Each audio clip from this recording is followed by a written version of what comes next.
심리학에서 스포트라이트 효과라는 말이 있습니다. 사람은 자기가 생각하는 것보다 아주 덜 주목받고 있는데 정작 본인은 모두가 나를 보고 있다라고 생각하고 있는 현상이에요. 한 연구에서 참가자들에게 조금 민망한 티셔츠를 입고 사람들 안으로 들어가게 했습니다. 그리고 나서 몇 명이나 그 티셔츠를 기억할 것 같습니까? 라고 물었습니다. 참가자들은 꽤 많은 사람이 자신을 보고 있었을 것이라고 생각했는데 실제로는 그보다 훨씬 적은 사람만 그 티셔츠를 기억했다는 것이죠. 이 연구가 보여주는 거 단순하죠. 우리는 생각보다 훨씬 자주 자기 자신에게 갇혀 삽니다. 사람들은 그렇게 나를 주목하지 않아요. 사람들이 여러분들에게 관심 없습니다. 그런데 나는 내 단점이, 나의 부족함이, 나의 연약함이 사람들 모두에게 다 보일 것처럼 느껴진다는 것이죠. 내 외모나 내 말투나 내 실수나 내 배경이나 내 부족함이 마치 강한 스포트라이트 조명 아래 다 드러나는 것처럼 느낀다는 거예요. 그래서 사람들이 나를 이렇다라고 판단하기 이전에 내가 먼저 스스로를 판단해 버린다는 말입니다. 여러분, 우리를 어떻게 보고 있을까요? 사람들은 우리를 겉으로 보겠죠. 외모 보고 학력 보고 직장 보고 가정 형편을 보고 판단합니다. 그런데 사실 나를 가장 날석에 비판하고 판단하는 사람은 다른 사람이 아니라 나 자신일 때가 훨씬 많아요. 내가 나를 아주 차갑게 보고 내가 나에게 가장 잔인한 말을 할 때가 많이 있습니다. 다른 사람들은 정작 아무렇지도 않은데 내 마음속에서 이미 나를 향한 판결이, 나를 향한 어떤 잣대가 세워져 있을 때가 더 많이 있다는 것이죠. 저도 제 안에 저에 대한 단점이 너무나 많이 있다라고 생각을 합니다. 외모에 대한 컴플렉스도 있고, 가정 형편에 대한 것도 있고, 공부에 대한 열등감도 있습니다. 누가 매일 저에게 너는 부족하다라고 말한 것도 아닌데 늘 제 마음은 저 자신에게 그렇게 날서 있어서 저를 스스로 사랑하지 못하게 만들 때가 너무나 많이 있어요. 그래서 사람들 앞에서 이 앞에 서서는 괜찮은 척 서 있지만 제 마음 깊은 곳에선 사실 그늘이 있고 숨기고 싶은 것들이 좀 많이 있습니다. 저뿐이겠어요? 여기 앉아 있는 여러분들도 마찬가지겠죠. 외모, 학력, 돈, 가정, 성격, 믿음, 그런 부족함들 때문에 스스로 마음이 눌려 있을 때가 많이 있습니다. 사람들과 함께 있으면 웃고 있고 즐거워하지만 혼자 있을 땐 난 왜 이것밖에 안 될까라는 생각이 몰려오기도 하죠. 그래서 우리는 끊임없이 나를 고치고 나를 포장하고 증명하려고 애쓰는 거예요. 더 괜찮은 사람이 되어야만 사랑받을 것 같고 더 증명해야만 가치 있는 사람이 된다라고 우리가 믿고 있기 때문인 것이죠. 그런데 오늘 말씀을 보면 우리가 전혀 다른 이야기를 하고 있는 거예요. 너는 너를 어떻게 보느냐가 아니라 하나님은 너를 어떻게 보시느냐라고 질문하고 있는 거죠. 예레미야라는 사람도 자신을 대단한 사람으로 보지 않았어요. 그는 두려워했고요. 자신이 없었고 자기가 말할 줄 모른다고 말했습니다. 그런데 그런 하나님은 예레미야에게 뭐라고 말씀하시냐면 내가 너를 알았다. 내가 너를 성별했다. 내가 너를 세웠다라고 이야기를 하시는 거죠. 그럼 우리가 이제 곧 수련회를 앞두고 있습니다. 수련회가 단순히 교회의 일정 하나를 해치우는 게 아니죠. 누가 억지로 권해서 가는 것도 아니고 분위기에 휩쓸려서 감정만 뜨거워지는 시간도 아닙니다. 우리가 여름마다 겨울마다 수련회를 준비하고 그렇게 목사가 수련회 가자, 리더가 수련회 가자라고 말하는 건 우리가 하나님을 만나야 하기 때문인 거예요. 관념의 하나님이 아니라 부모님의 하나님이 아니라 앞에 있는 목사의 하나님이 아니라 나를 아시고 나를 성별하시고 나를 구별하시고 나를 세우시는 나의 하나님을 만나야 하기 때문에 우리가 오늘도 예배하고 수련회도 가고 선교도 가는 것이죠.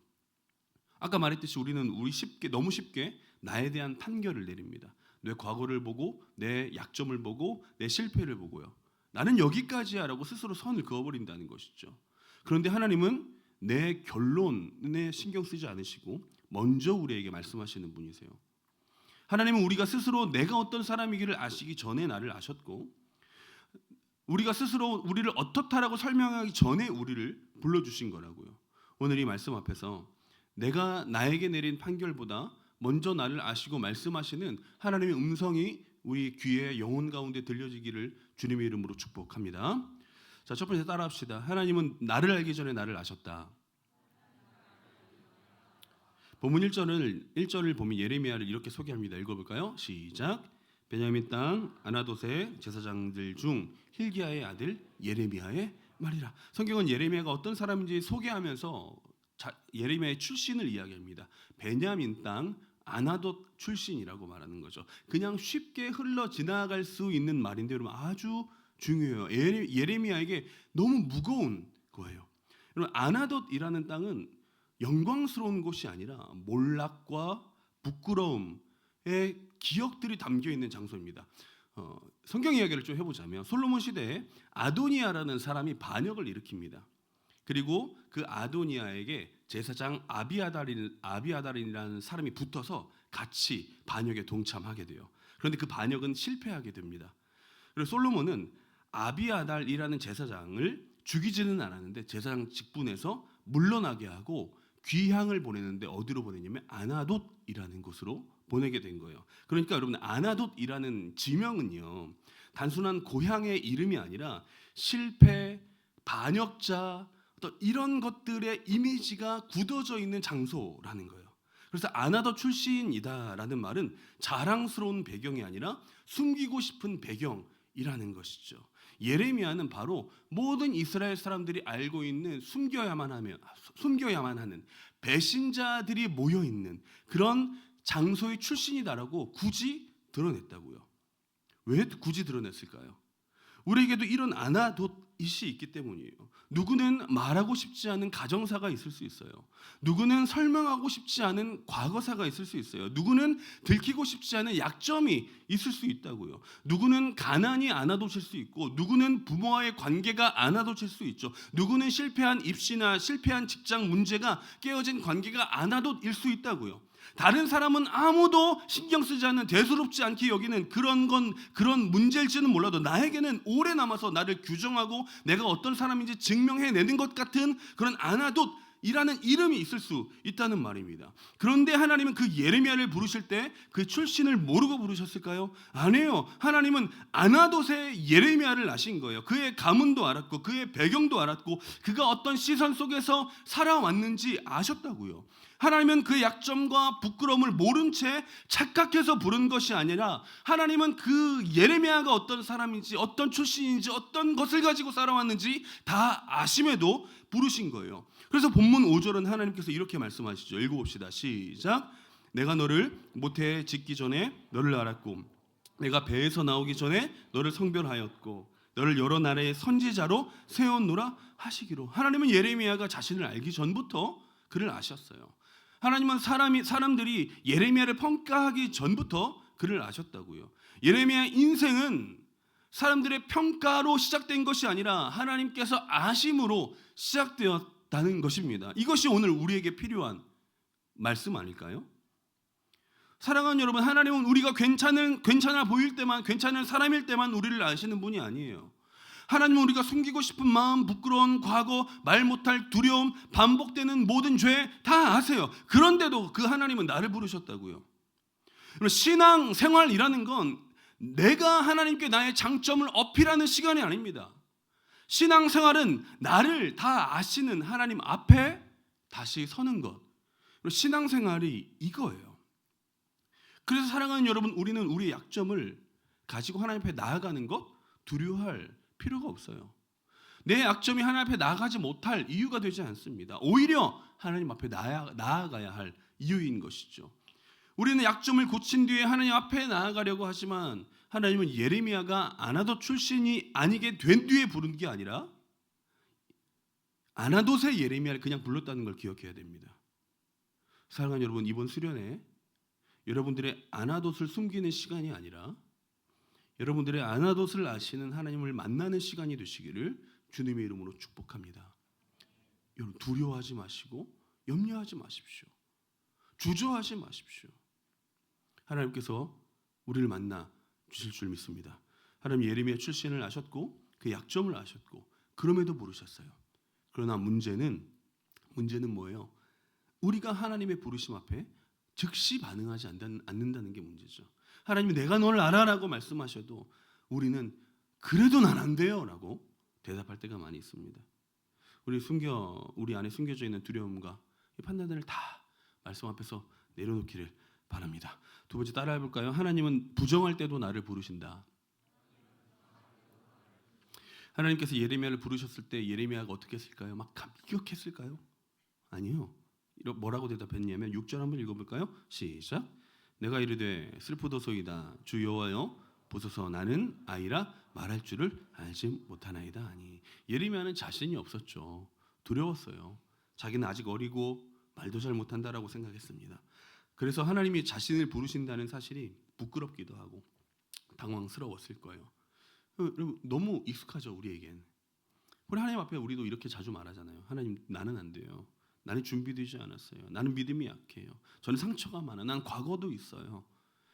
그것이 알아요. 사실인 거 알아요. 여러분들 부족한 거 알고, 여러분들 죄인인 걸 알고, 여러분들 부끄러운 거 여러분들이 알고 저도 알아요. 그런데 부족함을 인정하는 것과 그 부족함을 하나님의 말씀보다 더 크게 보는 건 다른 문제예요. 예레미야의 말 겸손한 것처럼 들리기도 합니다. 하지만 그 안에는 두려움이 있죠. 하나님, 나 못해요. 나 말고 다른 사람 부르세요. 단순히 자기를 비하하는 게 아니에요. 내 판단이 하나님의 판단과 선택보다 앞서는 순간이라고요. 우리는 때때로 종종 열등감을 겸손으로 착각할 때가 있습니다. 그런데 그것이 하나님의 말씀을 거절하는 이유가 된다면 어쩌면 그건 겸손이 아니라 불신앙일 수가 있는 거예요. 우리가 거룩한 일을 하고 거룩한 일을 앞둔 우리 모두에게 적용되는 말입니다. 특히 수련회 이제 곧 가는데 하나님 말씀으로 부르시고 상황으로 부르시고 제가 설교로 이렇게 부르고 있는데 우리는 자꾸 이유를 대요. 시간이 어려워요. 마음이 준비되지 않았어요. 분위기 어색해요. 불편해요. 기도해도 달라질 것 없어요. 물론 알아요. 정말 바쁜 사람이 있을 수도 있고요. 정말 마음이 어렵고 무거울 수도 있고요. 정말 어색함을 죽기보다 싫어하는 사람이 있을 수 있습니다. 알아요. 그런데 사랑하는 여러분, 그럴듯한 이유가 언제나 그 믿음이 동반되지는 않는다는 거예요. 이유가 아니라 핑계를 댈 때가 있다는 것이죠. 물론 여러분, 제가 수련회를 가는 것이 여러분들의 구원의 조건이야라고 말하는 건 아닙니다. 그러나 하나님이 나를 부르시고 은혜 베푸시는 그 자리가 분명히 마련되어 있는데도 불구하고 내 두려움과 내 불편함 뒤로 내가 숨는다면 여러분, 우리는 정직해져야 할 필요가 있는 거죠. 하나님은 예레미야에게 너 아이라고 말하지 마 라고 말씀하셨으니까요. 하나님이 예레미야에게 아니야, 너 그런 사람 아니야, 너 사실 능력 있어, 너 자신감을 가져 라고 말하지 않았어요. 하나님은 예레미야의 자존감을 막 세워주지 않으셨다고요. 하나님은 예레미야의 시선을 자기 자신, 나는 작고 난 연약하고 난 말을 못하고 난 어린 아이라고 생각하는 어떤 그 시선, 나를 향한 그 시선을 하나님의 말씀으로 옮겨주셨다고요. 내가 너를 누구에게 보내든지 너는 가고 내가 너에게 무엇을 말하든지 너는 행해라, 말해라. 예레미야 이 순종은 내가 나를 어떻게 바라보는 시선의 변화에서 온 게 아니라 하나님의 말씀의 순종에서부터 시작되었다는 것을 잊지 마십시오. 사랑하는 여러분, 복음은 우리에게 너는 좀 더 괜찮은 사람이야 라고 말하고 끝나지 않아요. 복음은 너는 너의 생각보다 더 죄인이고 더 연약하지만 하나님의 은혜는 너의 죄보다 너의 연약함보다 훨씬 커. 이게 복음이라고요. 그래서 복음은 우리를 교만하게 만들지도 못하고 절망하게 하지도 않아요. 십자가는 우리의 자랑을 무너뜨리지만 동시에 우리의 두려움과 부끄러운 것들도 다 무너뜨립니다. 그래서 여러분, 수련회 갑시다. 왜죠? 수련회 갈 수 있는 자신이 있는 사람들만 가는 게 아니에요. 믿음 좋은 사람만 가는 게 아니에요. 오히려 나는 안 됩니다 라고 말하는 사람이 하나님의 말씀 위에 설 수 있는 시간일 수 있어요. 여러분들 마음속에 여러분들 붙들고 있는 두려움과 열등감과 무기력과 핑계, 이런 것들을 다 하나님 앞에 가져 나갈 수 있는 시간이라고요. 그곳에서 하나님께서 두려워하지 마, 내가 너와 함께 할 거야 라는 말씀을 들려주셔야만 여러분 우리가 살 수 있잖아요. 그게 아니면 우리 살아갈 수가 없잖아요. 우리는 너무나 자주 나는 안 돼요 라고 말할 때가 많은데 하나님이 여러분들 그 안 되는 연약함을 다 아시고 무시하지 않으세요. 그리고 하나님께서 그 연약한 여러분들의 입술의 말 그것으로 결론 내지 않으세요. 하나님은 우리에게 더 강한 자아를 주시는 것이 아니라 하나님의 더 확실한 말씀을 주시는 분이세요. 그러니까 여러분들의 능력 아니요. 예레미야를 세운 건 예레미야의 능력이 아니라 하나님이 그 예레미야에게 주신 말씀이라는 사실을 잊지 마시고 여러분들을 살리고 세우시는 하나님의 말씀에 붙들릴 수 있도록 수련회 가는 여러분들이 되시기를 주님의 이름으로 축복합니다. 아멘. 아멘. 네. 여러분 세 번째 따라할까요? 하나님은 약점에 손을 대고 말씀하신다. 본문 8절에서 하나님이 예레미야에게 뭐라고 말씀하세요? 읽어볼까요? 시작. 너는 그들 때문에 두려워하지 말라. 내가 너와 함께하여 너를 구원하리라. 나 여호와의 말이니라 하시고 하나님은 예레미야에게 두려워할 일이 이제 전혀 없다라고 말씀하시죠. 말씀하지 않으세요. 실제로 예레미야의 사역은 앞으로 굉장히 어려워집니다. 쉽지 않아요. 무너져가는 나라를 향해 하나님의 심판과 회개의 말씀을 계속 전해야 했고 사람들이 그 말씀을 듣기 싫어했어요. 그래서 예레미야의 상황은 예레미야의 안전함은 다 사라져 버렸습니다. 그런데 가장 중요한 건 하나님이 예레미야에게 함께 하시기 때문에 예레미야의 모든 것은 보장되었던 것이죠. 그리고 9절에 어떤 일이 일어나죠. 읽어볼까요? 시작. 여호와께서 그의 손을 내밀어 내 입에 대시며 여호와께서 내게 이르시되 보라 내가 내 말을 내 입에 두었노라. 하나님은 예레미야에게 너가 알아서 잘해봐 라고 하지 않아요. 하나님이 손을 내미셔서 입술에 대시고 하나님의 말씀을 그 입에 두었다 라고 말씀하십니다. 하나님의 말씀을 전하는 능력은 예레미야 안에서부터 끌어올려낸 것이 아니라 하나님께로부터 주어진 것이에요. 여러분 잊지 마십시오. 하나님이 예레미야의 약점에 손을 대었어요. 예레미야는 나는 말할 줄 모릅니다. 그런데 하나님은 그 입에 손을 대셨어요. 예레미야가 약점이라고 말하는 바로 그 자리에 하나님께서 찾아와 주신 것이죠. 하나님이 말로만 괜찮아 넌 할 수 있어라고 말하는 것이 아니라 그 약점에 직접 손을 대 주신 거예요. 여러분 우리가 하나님을 만나야 하는 이유가 여기 있는 거예요. 여러분 하나님은 약점 투성이인 우리의 강점이 되어 주신 분이라고요. 우리는 내 약점을 스스로 감추려고 하거나 내 약점을 강화해서 강하게 만들려고 하지만 되지 않아요. 그렇죠? 여러분 제가 제 약점을 감추려고 십수년을 노력했습니다. 디테일하지 못하고 친근하지 못하고 세심하지 못하고 다정하지 못한 저는 제 목사가 되면 안 되는 성격을 여러 가지 가지고 있는데 제가 이 목사가 되면 안 되는 그 여러 가지 성격을 고치려고 정말 많이 노력을 했거든요. 그런데 안 돼요. 안 돼요. 저는 별로 관심도 없고 저는 막 사람들하고 있으면 막 지치고 그런 성격이에요. 목사가 사람 만나는 거 싫으면 그게 목사입니까? 여러분들이 침묵하고 있으면 진짜 그런 사람인 것처럼 여기까지서 좀 괴로운데 아무튼 저는 그래요. 목사 참 그런 성격이 못 됩니다.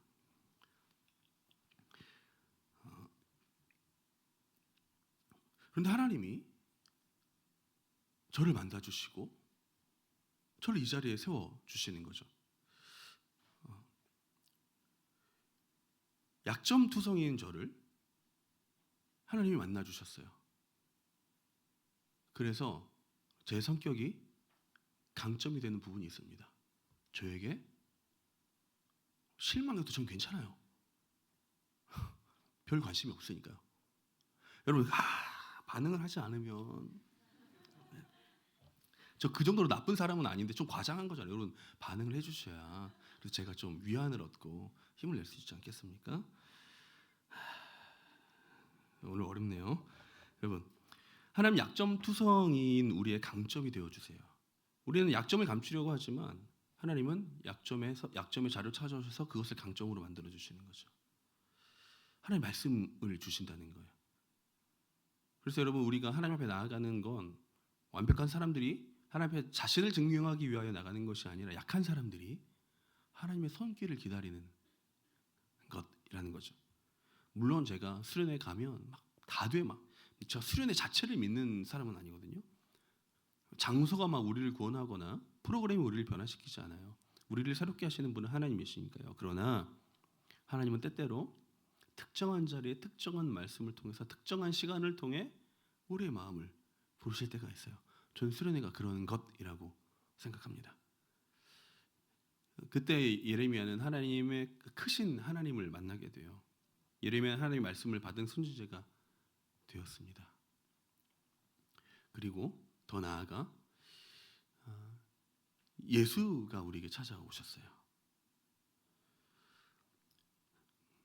여러분, 십자가 앞에 우리가 하나님 앞에 설 수 있는 이유는 내 약점이 생각보다 작기 때문이 아니라 내 가능성이 남아있기 때문이 아니라 하나님의 아들이신 예수 그리스도가 십자가를 통해 그 길을 열어주셨기 때문이잖아요. 그렇죠?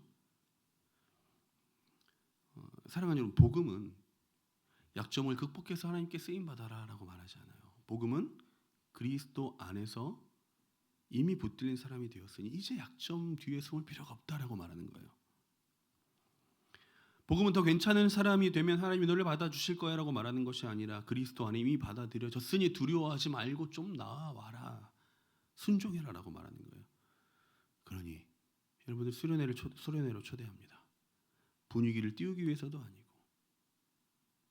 출석 인원 채우기 위해서도 아니고 여러분이 진짜 하나님을 만나야 하기 때문이에요. 여러분들이 다시 일어날 수 있는 힘은 여러분들 안에서 오는 게 아니라 두렵고 괴로운 세상을 이길 수 있는 힘은 여러분들 안에서 나오는 것이 아니라 내가 너와 함께 하겠다라고 말씀하신 하나님께로부터 온다는 사실을 잊지 마시기 바랍니다. 예레미야의 인생을 세운 건 배경도 아니고 자신감도 아니고 말재주도 아니었어요. 하나님이 그를 아셨고 그를 부르셨고 그 입에 말씀을 두셨기 때문이죠. 우리도 마찬가지예요. 우리의 약점이 사라져야 하나님 앞에 나아가는 것이 아니라 하나님의 말씀이 우리를 부르셨기 때문에 약점을 들고 나아가는 거예요. 하나님의 크신 말씀을 붙들 수 있는 저 여러분들이 되시기를 주님의 이름으로 축복합니다. 말씀 정리합시다. 여러분, 우리는 오랫동안 나 스스로를 내 약점으로 정의해 왔는지 몰라요. 나는 부족하다, 나는 안 된다, 자격 없다, 나는 과거가 있다. 그런데 오늘 하나님이 예레미야에게 말씀하시죠. 우리에게도 말씀하세요. 내가 너를 알았고 내가 너를 구별했고 내가 너를 세웠다. 두려워하지 말아라. 내가 너와 함께 하겠다. 그래서 여러분도 우리가 하나님을 만나야 되는 거예요. 하나님을 만나야 내가 나 스스로에게 붙인 그 이름표를 끊어낼 수가 있어요. 내가 하나님을 만나야 내 약점이 내 인생을 휘둘지 못하게 됩니다. 내가 하나님을 만나야 내 두려움보다 크신 하나님의 말씀이 나에게 들릴 수 있는 거예요. 하나님을 만나야 스스로 증명하지 않고 은혜에 붙들려 순종하는 사람이 될 수 있는 겁니다. 사랑하는 여러분, 그러니 따라합시다. 수련회 가자. 옆에 있는 사람에게 수련회 가니? 왜? 네. 웃고만 끝내지 마시고요. 가자고요. 가자고. 아까 말씀드렸듯이 일정 하나 해치우려고 가는 거 아니에요. 옆에서 권하니까 가는 거 아니에요. 부모의 하나님, 앞에 있는 목사의 하나님, 옆에 있는 리더의 하나님 아니라 내 하나님 만나자고요. 여러분들의 약점을 들이밀면서 수련회 못 가는 이유로 삼지 않으시기를 바라요. 부족해서 못 갑니다가 아니라 부족하기 때문에 하나님 만나야 됩니다. 바빠서 못 가요가 아니라 바빠서 하나님 만나야 됩니다. 힘들어서 못 가요가 아니라 힘들기 때문에 하나님 만나야 됩니다. 라고 고백할 수 있는 여러분들이 되시길 바라요. 그리스도께서 우리 위해 십자가를 지시고 우리의 모든 죄와 약점을 다 가져가셨어요. 이번 수련회에서 그 하나님이 나의 하나님 되심을 믿음으로 고백할 수 있는 저 여러분들이 되시기를 주님의 이름으로 축복합니다. 저 옆에 있는 사람 눈 한 번만 더 보세요. 가니? 물어봐 주세요. 가니?